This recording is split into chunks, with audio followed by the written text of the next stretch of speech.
नमस्कार दोस्तों, स्वागत है आप सभी का आपके अपने YouTube चैनल सिंपल मार्ग में। दोस्तों, नर्मदा परिक्रमा के एपिसोड का आज अपना 19वां दिन है।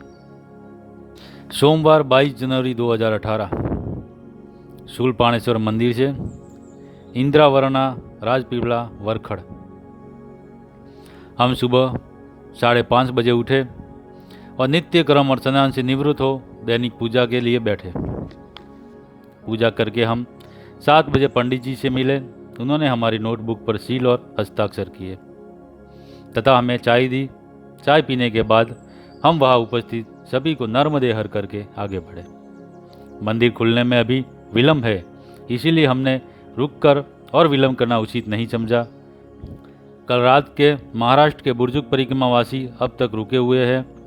मंदिर से आगे आने पर हम चाय की दुकान पर कुछ लोगों के बताए अनुसार सड़क मार्ग से ही आगे बढ़े।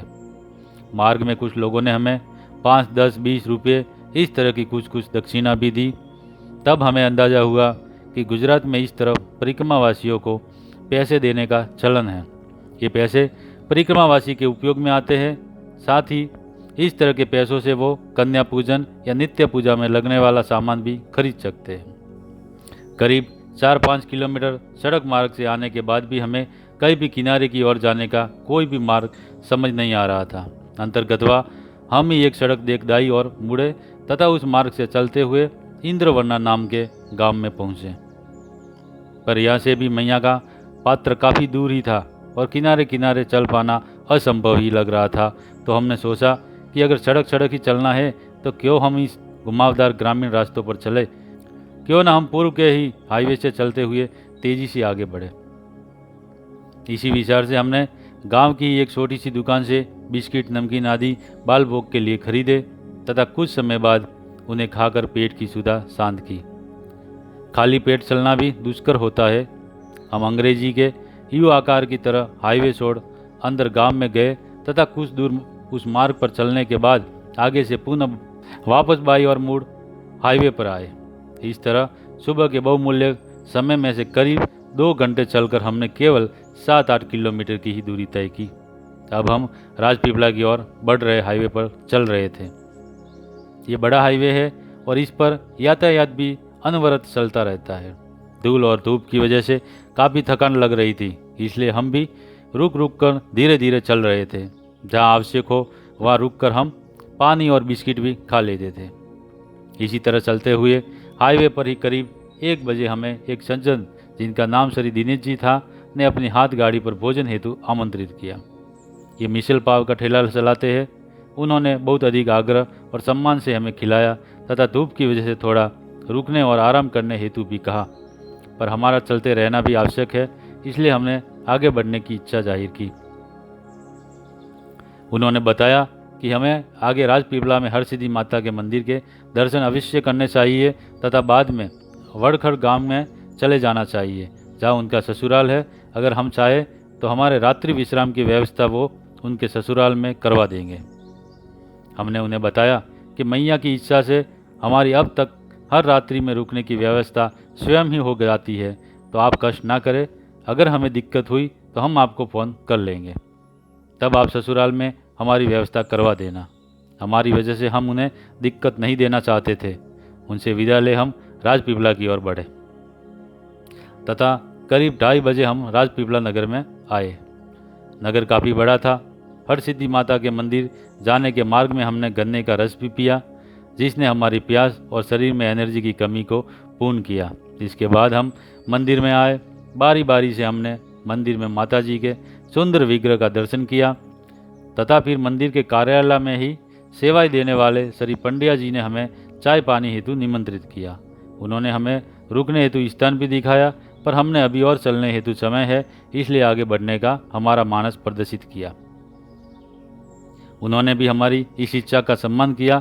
उन्होंने भी हमें 4-5 किलोमीटर आगे जाकर रेलवे पटरी को पार कर फिर वरखड़ गांव में जाने की सलाह दी।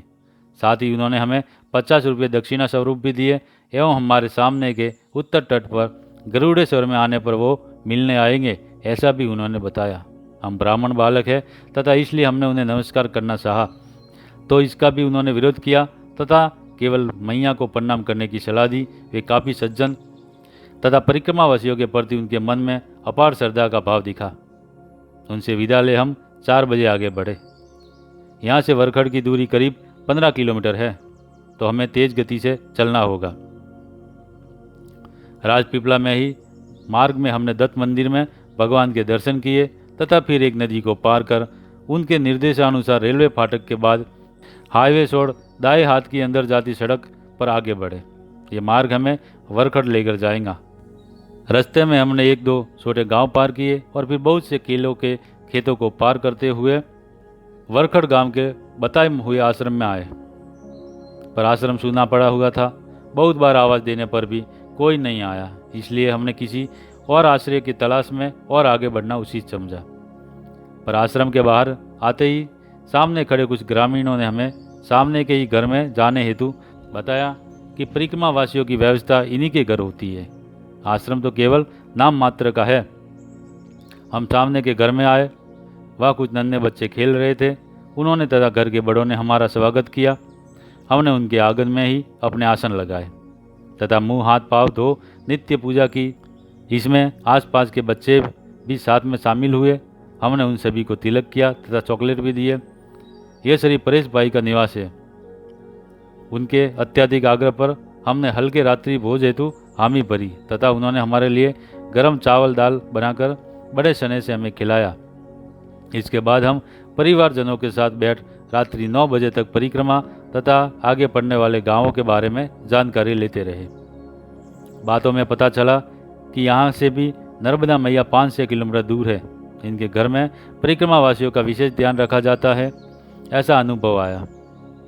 इनके घर में एक छोटा सा पालतू कुत्ता भी था जो इन्हीं के घर का सदस्य है। नित्य लेखन निपटा कर हम रात करीब 9:30 पर सोए। देर रात अचानक किसी सिगरेट के धुएं जैसी तीखी गंध से मेरी नींद खुली। देखने पर मैं हक्का बक्का हो उठा तथा रवि जी को भी उठाया। वो कुत्ते का बच्चा मेरे मुंह को सूंघ रहा था। परिवार के किसी सदस्य के लघु शंका हेतु बाहर आने की वजह से दरवाज़ा खुल गया था, जिस कारण से ये बाहर आ गया था। उसे वापस घर में भेज देने तथा लघु शंका के बाद फिर हम लोग पुनः रात्रि में 12:30 पर सो गए। नर्मदे हर।